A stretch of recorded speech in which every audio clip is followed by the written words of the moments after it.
Sure thing. I'm Ryan McBurdy. I've been in the IT industry for over 20 years now. I studied computer science at Virginia Commonwealth University, where I used very little of that in my IT career uh, to just getting started to where I am now. From a computer science perspective, I studied a lot of programming, but I'm not a programmer, and I never really got into the software engineering side of the house, mainly because I realized early on that programming just wasn't for me. I was more into hardware, but that's not to say that it isn't a useful skill set to have in IT as a whole, especially when you look at the direction that IT is going from a software-defined data center um, uh, methodology, and where that the programming and logic really comes into play, and how helpful that can be.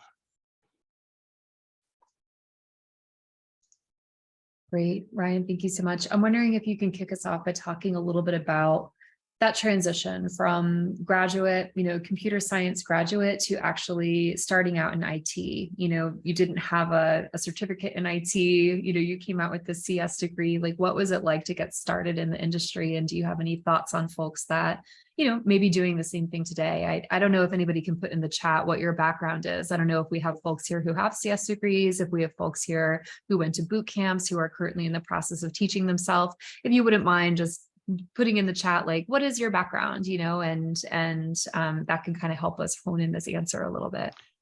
Sure, I think it's really interesting when you start looking at the skill sets that people have in IT, and even the roles that they have.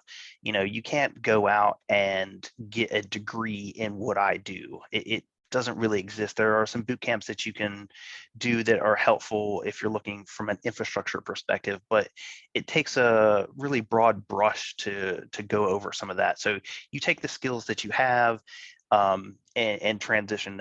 There's a lot of people, when I first started out, very few people had CS degrees or even any kind of IT business degrees. They just got into it and just went from there. One of my managers was working at a hospital, and he basically worked from the ground up in the hospital, moving patients around to being an IT manager. So, there's so many positions and jobs within IT, and they come from a lot of different degrees of IT knowledge versus, transitioning from, maybe you don't want to do networking anymore and you want to go into database. That those transitions happen all the time, and I see it all over the place in the IT landscape.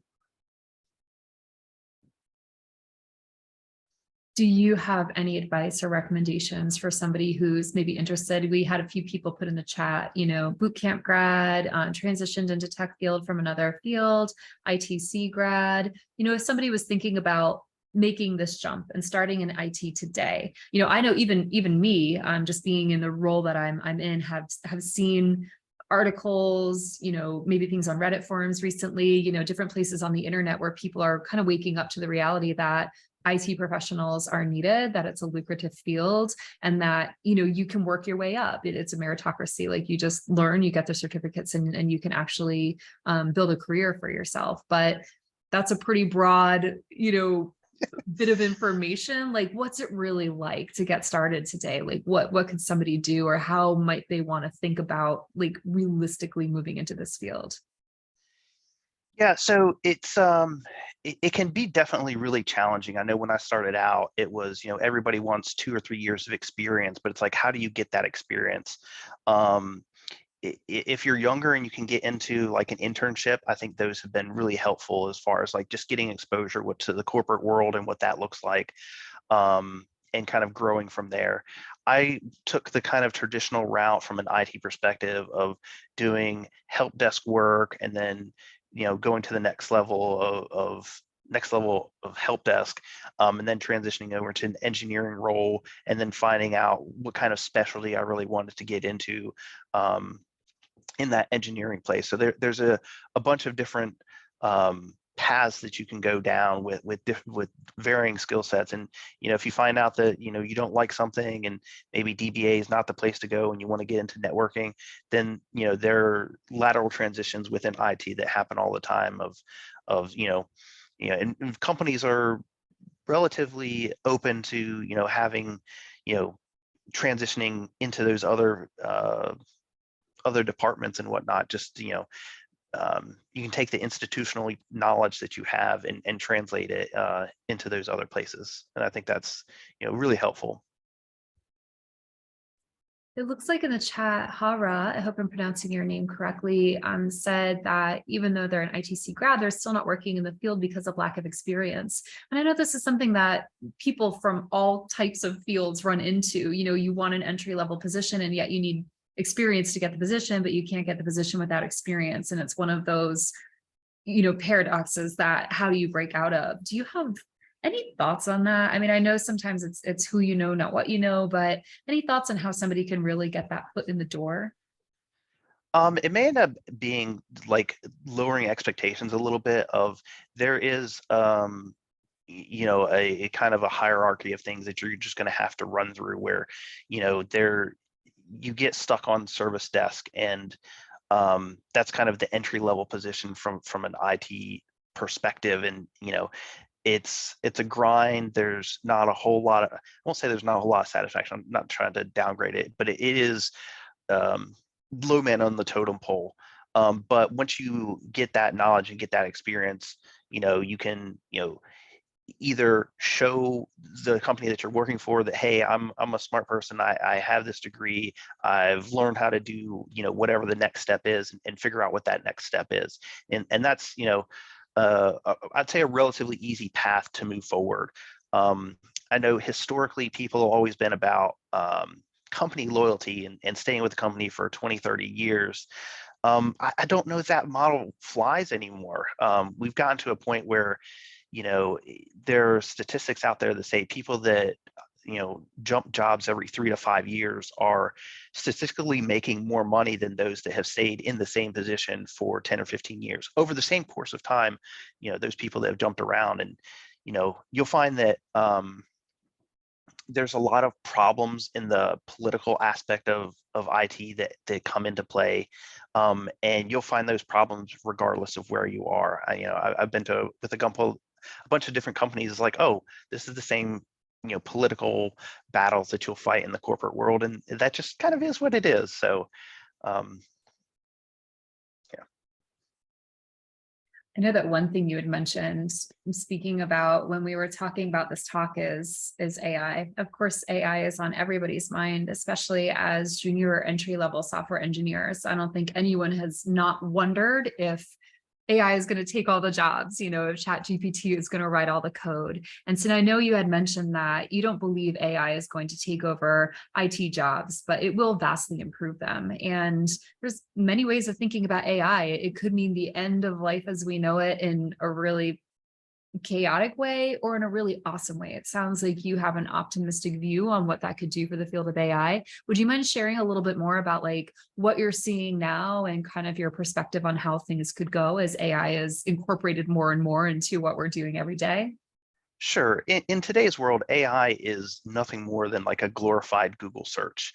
What information you put into it is what you get out of it. And from that perspective, that's where I don't see AI really taking over jobs as much as it is helping improve them. I know a lot of the tasks that I do, or actually, let me take that step back. One of the big initiatives that we have right now is automation and automating things. Well, how do we want to automate them? If you've never written code before, and you don't know the first thing about programming, you could ask Chat GPT, how do I automate this task? And 9 times out of 10, it'll return some amount of code. Now, you'll have to take that code and massage it to your environment to make it work for how you need it. And that's where you can kind of leverage that software experience to say, oh, well, okay, I know how to write a code. I know how to write code, and I know what I'm trying to do. And I think that will help leverage and allow, once you've automated those tasks, it will allow you to do a lot more with innovation and doing research and development kind of stuff, and not so much the daily tasks. Oh, I need to check this process or do this mundane task. I can make that a widget and give that to anybody to do, to free me up to do more exciting things and other projects that are more you know more in line with what you wanted to do, or anything else like that. Great. We did have a question from Alvin, which is, does IT fall under human resources? My guess that the answer is no, but I'm not even sure like what umbrella IT would be considered under it. It seems to be kind of its own department. Am I correct about that? So when you look at the organization, it depends. Sometimes it'll fall under finance. It just kind of depends from organization to organization as to how that architecture lays out. Okay, great. So another thing that you had mentioned kind of chatting about is that your PhD is from the University of Google, that you don't have to know everything, you just have to know how to ask the right questions. Can you talk about that a little bit more? I know when I have done a little bit, OnRamp is speaking to some people about running an IT apprenticeship, which is why I've been researching it a little bit. It is a broad field. It just seems like there's so many different places where you can specialize. It seems like an overwhelming amount of information to know as a beginner. And I know that if I was newly certified or even thinking about trying to break into the field, I might feel very unsure about the amount of time it would take to be, an expert, but it sounds like you don't have to be. Can you talk about your experience there? Sure. I mean, there's so much information out there. And again, it's one of those, go to YouTube, ask a question about something you're interested in or something that you saw. And there's tons of, training classes or prep classes for different certifications. There's a lot, everyone, it depends on the business as far as, whether or not how they value certifications, whether you're looking at Microsoft certifications or VMware certifications or Azure, cloud things, there are so many different prep courses out there that will help you one, kind of get a feeling for what that space looks like without having a whole lot of experience or exposure to it. And two, it'll give you that leg up to say, oh, okay, well, I understand this. And at the end of the day, if you have that extra bullet point on your resume that says, oh, well, I also have this certification, then that's, one more thing that you might have over another candidate. I've seen more and more job postings now that, certifications are preferred but not required. I kind of have a bit of a love-hate relationship with certifications. If you've been in the field and doing a thing for a really long time, then kind of certifications aren't as required. But if you're fresh and new and you don't have that exposure, then certifications can definitely be helpful. I know that one of the popular ones, that I've seen recently is the Grow with Google IT certification through Coursera. And I know that in the process of going through that course, you do actually get a number of certifications. Have you worked with anybody who has gone through that, or do you think that there's value in that? I know that Google's sort of value proposition is that if you go through this course and, in the course of that, receive these certifications, that they then have some pipelines, to potential interviews or internships afterwards. I'm just curious if being in the field, you have seen anybody actually come through that program and succeed.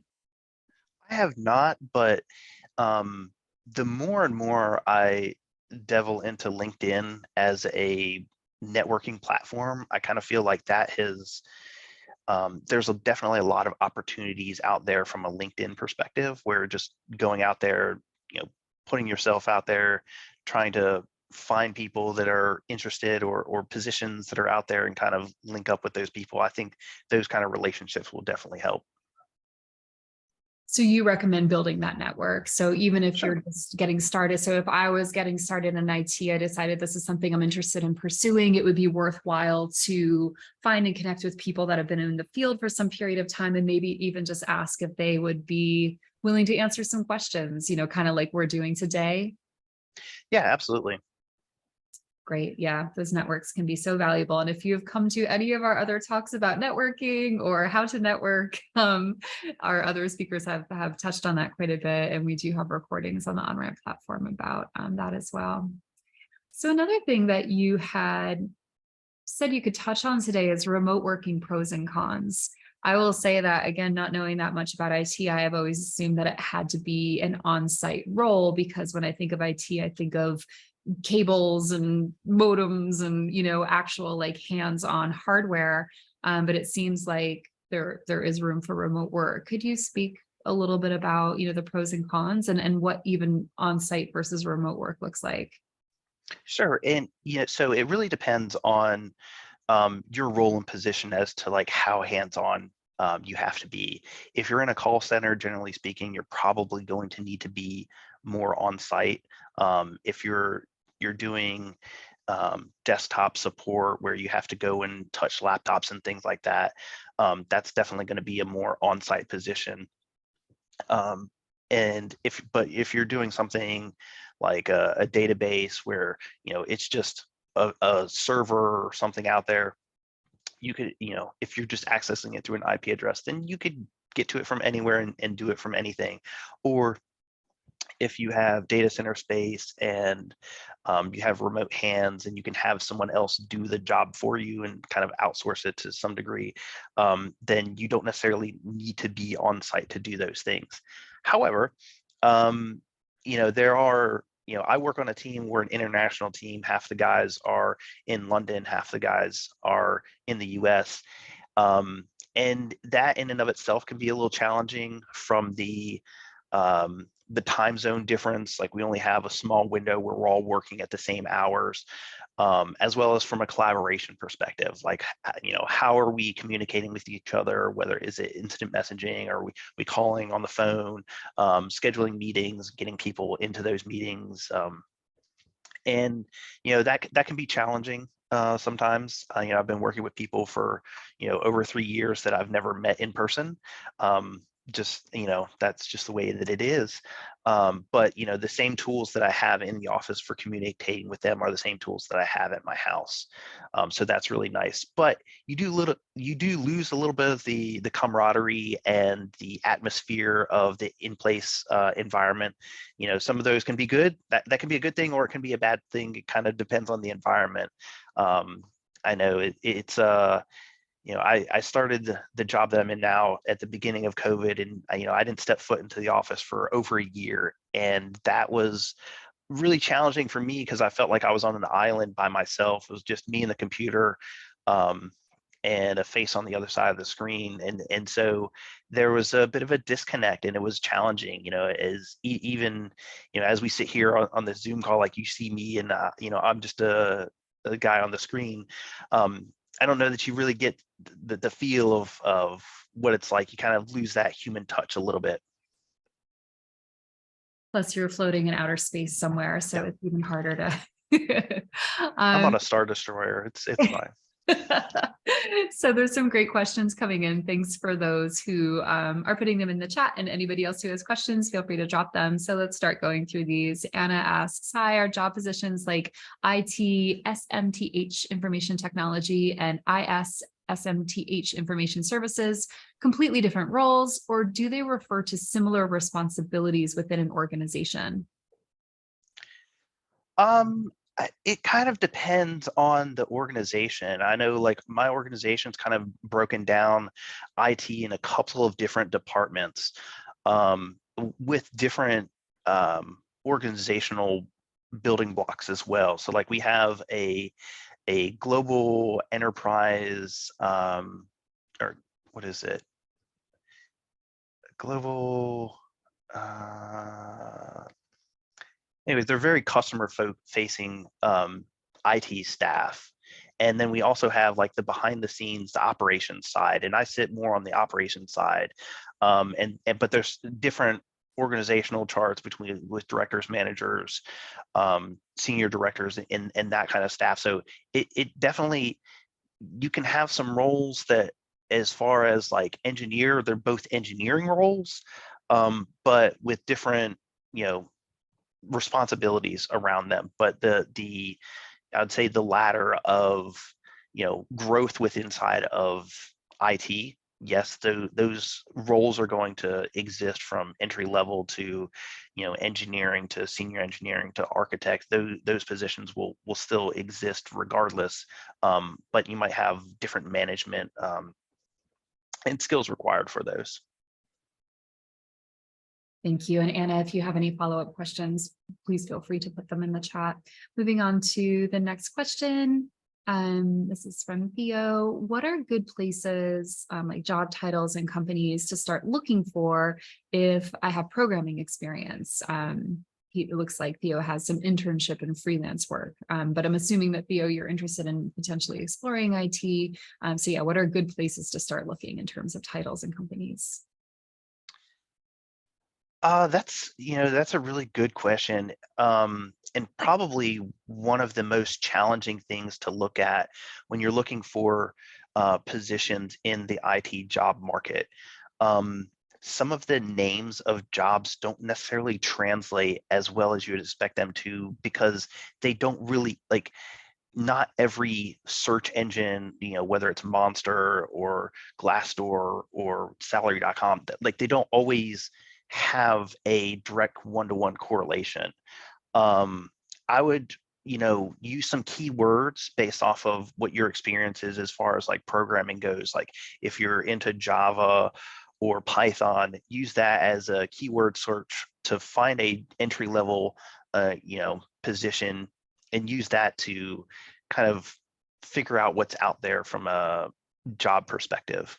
Definitely keywords are really going to be the most helpful thing. I know I've looked at positions, and even within my own skill set, that they don't exist, and they might have, everybody has a different label for what those jobs are.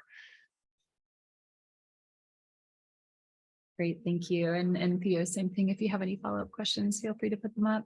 A couple questions coming in. What was the most challenging part of being a software engineer? And I know you said that you didn't actually work as a software engineer, but maybe you can talk a little bit about like why not? I learned early on that programming just wasn't for me. Wasn't really the best at it. Spent way too many nights in college, just trying to figure out where the decimal place was missing in my code, and just, didn't really have the passion for it. Um, and so I was like, okay, well, I have this CS degree, but I'm kind of into hardware stuff. I've built my own computers. Um, what does that path kind of look, for me, and how do I kind of break into the corporate world? And so that's kind of the direction that I went into. But it's also one of those things that when you're in IT, you have to have this thirst for knowledge, because it's an ever-changing landscape, whether it's a new programming language or a new way to do things or new technologies coming out. There's always change, and you have to embrace the change. Otherwise, you're going to be left behind. And that's, that's that level of defiance that is not going to lend you very long at that position that you're in, unfortunately, because, you're going to, the change is going to happen whether you like it or not. It's the reality of being in the tech field. It moves fast. So dovetails nicely to this next question. What's your advice for someone who's new to the field in tech in general? I know tech is a pretty broad umbrella, so if you want to make that a little bit more specific to IT or to software engineering, please feel free. I'd say the biggest challenge is the language. We have a tendency to speak a completely different language, and then, people inside of IT, even different groups between, programmers and networking people, even they speak different languages. We use a lot of acronyms, and the sooner you can understand that dialect, kind of the better. I found that it's most helpful if you can translate what someone is asking into something that makes sense to you, or have them, ask a different question. Um, I think that is invaluable. The other thing that I would say is, once you get into a position in IT, don't lose your voice. If you find yourself in a meeting and you have a question, as silly as that question may be, go ahead and ask it. It's one of those, really, like, don't just sit back and wait for the answer to come, because it may, like, if you don't understand it, no one's going to understand it for you. So you have to really ask that question. um and if you have something that you think you can bring to the table, bring it up. There, I've wasted more time than I care to admit of just sitting in the back of the room and listening and observing, and that's kind of the nature of who I am. um, but I felt, oh well, I'm not a manager or I'm not a director, so I can't speak. No, that's not true. We all put our pants on, one leg at a time. So feel free to speak up and ask questions. And it may be one of those situations where um, somebody else had that same question but was too afraid to ask. And that's the only way that you're going to learn, is through asking those questions. Next question is there anything you would have done differently knowing what you know now? Would I have done it differently? Um, Probably not. I was rather fortunate early on in my career to get a large exposure. I was at a smaller shop. And when you're in a smaller shop, you kind of get exposure to more technologies with inside of IT, which then kind of allow you to figure out, what kind of specialty do you want to get into? I had people that I knew that were on the networking side. I was dealing with programmers on a daily basis. Um, had to support a lot of different technologies in the data center space.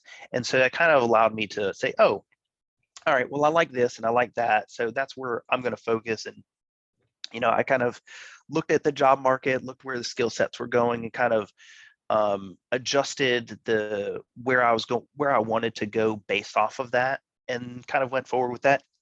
And still doing that even to this day. I kind of see, maybe there's some writing on the wall on the technology that I'm studying, that I'm using now, and maybe that's not going to last forever. But where do I see companies going, and what does the future look like? And so I'm kind of building up my skill set for that next step of, oh well, all right, the company's going in this direction, so let me go down that path.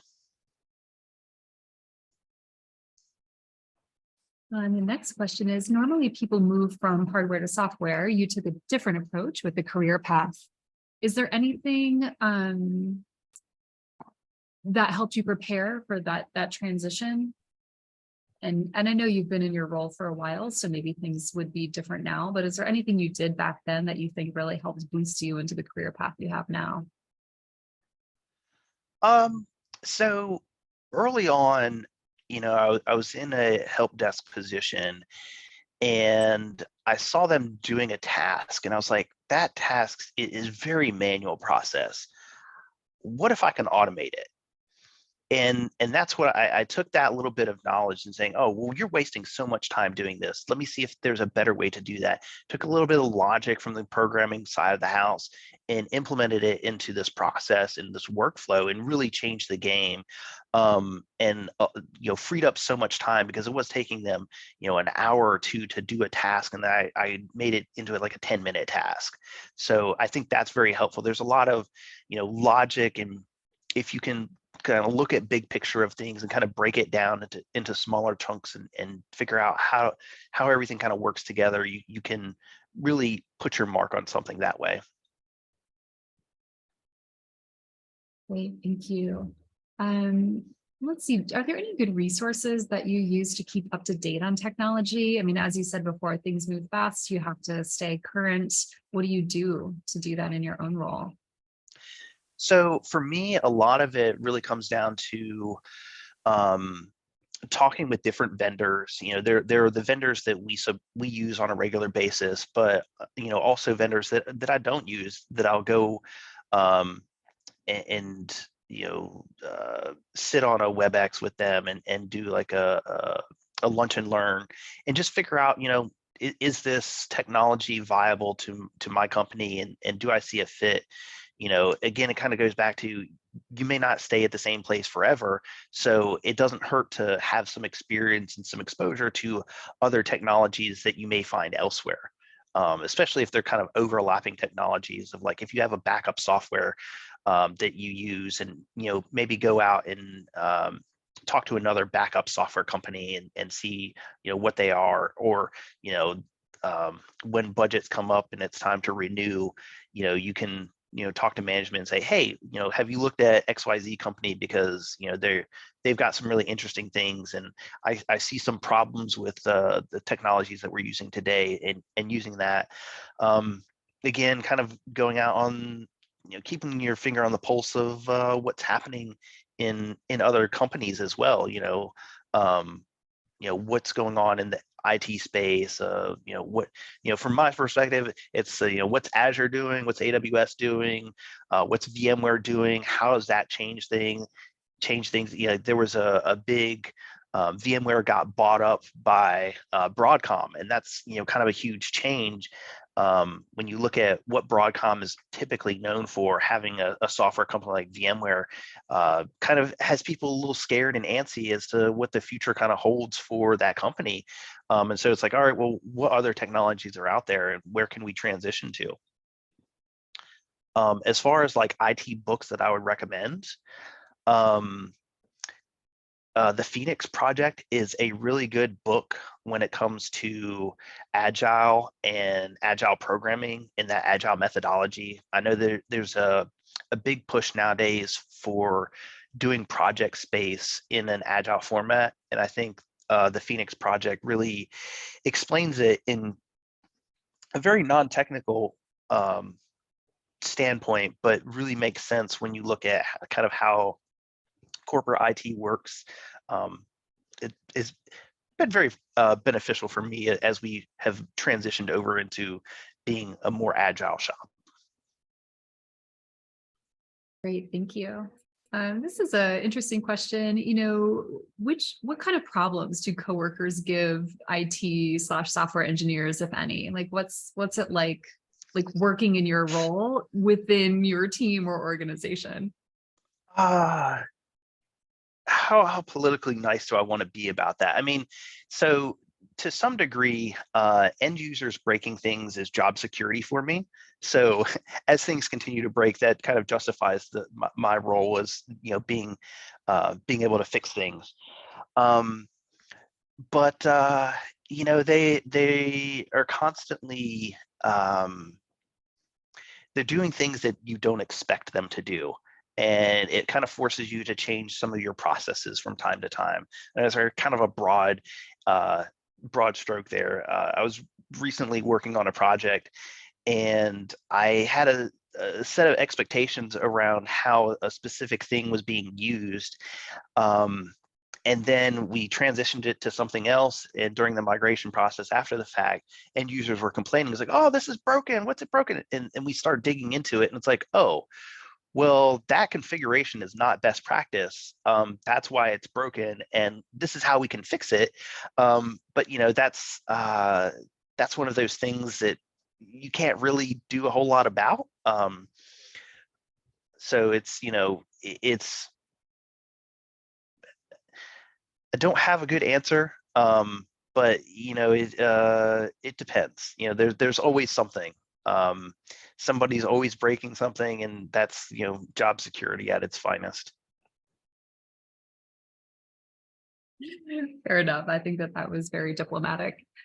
I did miss this question earlier. It was, people say to find an impact project. So with a remote role, how do you navigate to find that kind of impact project?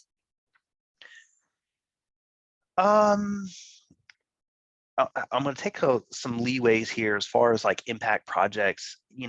For me, a lot of well, if you can keep your finger on the pulse of what's going on in the company, and that can be a little challenging, but it's also one of those that if you can be a little bit of a social butterfly to some degree, and make friends outside of the departments that you're in, you can sometimes see what's going on without really having to know what's going on to figure out what those impact projects are.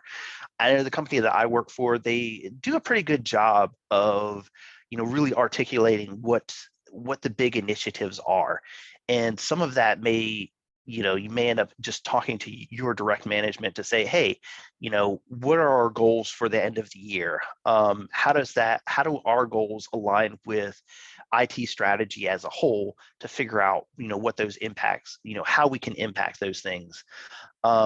If you're just looking for, finding your own impact with inside of a company, that can be a little bit more challenging. It may just be one of those things of looking at a process and seeing, can I make it better? Or is there a better way to do this? Or what if I add this feature or that feature? I know there was a time where I kind of took this pet project when Google Maps first opened up their API. I looked at it and was like, oh, well, I have all of this data that I could use to map out routes for things. How helpful would that be to get a kind of real-time update of where drivers were doing things and overlay that on top of Google Maps? Would that be helpful? And I took the project about as far as I could till I handed it over to somebody else. And was that an impact? I don't know, but it was something that intrigued me just enough to see, what could I do and how far could I take it? So, do what's fun for you. If it's interesting, continue down that path for as long as you can, without impacting any of your other roles and responsibilities that you may have. Beautiful. Thank you. Any other questions that folks want to ask? I'm just looking over at the list that we talked about, and I feel like we have hit on most of them, except for small shops versus big corporations. With one, you're the only IT person supporting everything with a power cord, and with the other, you may be siloed into a single role where you're a cog in a much bigger machine. I'm assuming that maybe you have worked at both types of organizations, and I'm wondering if you can kind of like pro and con it, or even help people have a framework to think critically about, where they might best fit in. Yeah, I have worked in both of those roles, and it really depends on where you are and kind of what you want to get out of your job. Like if you just treat your job as a way to make money, then maybe it doesn't matter to you. But if you're slightly more inquisitive, or you want to be more hands-on, or you want exposure to more things, I kind of feel like the smaller shops are really going to be the way to. You're going to be, you may end up being the guy of only one or two other IT people, and you support all the things. So you're going to end up being the cell phone guy, and the laptop guy, and the server guy, and so you get exposure to all those things that's helpful. And then, okay, well, I can take that to the next position and say, all right, well, I liked the server side of things, but I didn't like the mobile device side of things. So I'm gonna, next position I'm going to look for and highlight my server side of the house, and not so much worry about the mobile side. Or so you can get that. Or if you want to dig deep into a specialty thing, if you go to a bigger shop, you end up being a cog in a wheel. Your creativity and thinking might be limited, just based off of, you have a specific job, you do those things, you get paid. It just kind of is what it is. Some of those jobs have a tendency to pay more than others, but you kind of lose that human touch of,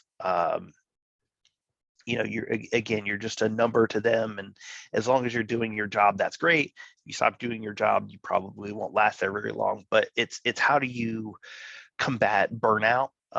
Because you kind of hear this all the time of software developers just getting burnout, and it's like, what's the next step for you? Or how do you prevent that? And that may be one of those things that I've got some coworkers that were cogs and wheels, and was like, oh man, that was, the grind was just real, and it was just every day same thing over and over again, and that monotony just didn't add value to the life. Even though he's making great money doing it, it wasn't the best place for him, and found something else, something better. So there's always other opportunities out there. It just, what do you feel comfortable with? What do you want to do? And, how do you grow from that? And, what's the next step going to be? Or are you satisfied with where you are? I honestly have a question, just personally, having read a little bit about the industry and IT, what you can do with it, what's available. Do you think this is a good field to go into now? Do you see that it's becoming saturated, to the point where maybe it's not, as valuable of a thing to study in the moment? Do you see the potential only continuing to increase? Do you feel that this is a role that people can really grow into over their career, that has enough variety to keep people interested? Do you feel as though the compensation levels that you have experienced personally, or maybe see in job descriptions, or if you've been involved in any hiring or interviewing, do you feel like they are fair and equitable, and worth, the amount of time that it takes to kind of get invested in a new career? Like, I'd just love to hear your take. You've been in this for a long time. This is your career, but if you, knowing what you knew today, were making the choice about whether to enter IT as a career or move in another direction, like, what's your overall take on that? So I would say in a big picture perspective, there are so many different roles and responsibilities within IT, and they're not all technical roles. So it really kind of depends on, how you want to get your foot in the door and how comfortable you are. I mean, I know there are programmers that don't know a lick about hardware and data center stuff, but they don't need to. So it really depends on what interests you, or what motivates you as to where you want to get in. Project management is a huge role and responsibility in IT, because you're constantly coming up with projects, but they're not a super technical role. I'd say, if you're just good at, keeping agendas and writing notes, you don't have to know anything technical. You don't have to have a CS degree to do that role. You just, have to know how to ask the right questions, and, keep people on tasks, and take notes, and create meetings, and, schedule Zoom sessions. Those are those kind of roles. So and then you have positions of management. If you know how to handle people, and you're a good leader, and you can motivate them to do the task at hand. Again, it doesn't necessarily have to be a technical role. um, you know there are times where, I've had managers that didn't have any idea what I did on a daily basis, because they just didn't have that skill set, and they didn't know. And you end up, I was in a room with them, and it was, three engineers and our managers, and they're like, all right, use this whiteboard to write out all of the things that you do. And after we filled up an entire wall's worth of whiteboard, it was like, oh, and they were like, oh, I understand this thing and this thing. And that was like two of 57 different things that were on the board. So you know uh there there are many places to go, and it's not just IT from an operation side and data center perspective. There's also security, which is the new big buzzword when it comes around, like ransomware and cybersecurity. And I had dreams as a child of, oh yeah, I want to be a hacker. And what does that mean? Um, and I kind of realized that wasn't as viable as an option as I thought it was going to be. But there are some skills that you can take and use use them in your IT career to move forward and be helpful. Um, so I would say, from a if I'm promoting jobs and job security, I don't see IT going away anytime soon. Our needs and necessities have grown exponentially over with demand of IT. Um, so find your passion. I would say, as more and more people are out there, there's um,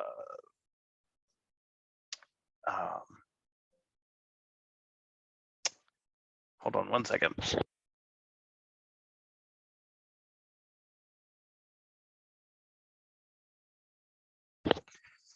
Sorry about that. There's more and more data being generated, every day, and there's analysts out there that are combing through that data and using it for tons of different things. So it's there's another kind of IT job of data analyst that's just going out there looking through data and figuring out how you can take that data and make the business better because of it. So lots of opportunities out there.